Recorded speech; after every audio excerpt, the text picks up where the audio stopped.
জনতা এই অন্যায়গুলোর বিষয়ে তারা কিন্তু অমুক করেছে এই কথা বলে তারা পার পেয়ে যাবে, এই সুযোগ নাই।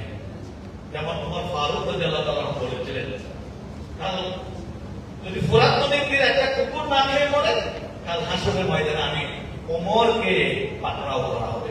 তার মানে রাষ্ট্রপ্রধান তার অনেক দায় দায়িত্ব থাকে, রাষ্ট্র যারা চালান তাদের অনেক দায় দায়িত্ব থাকে।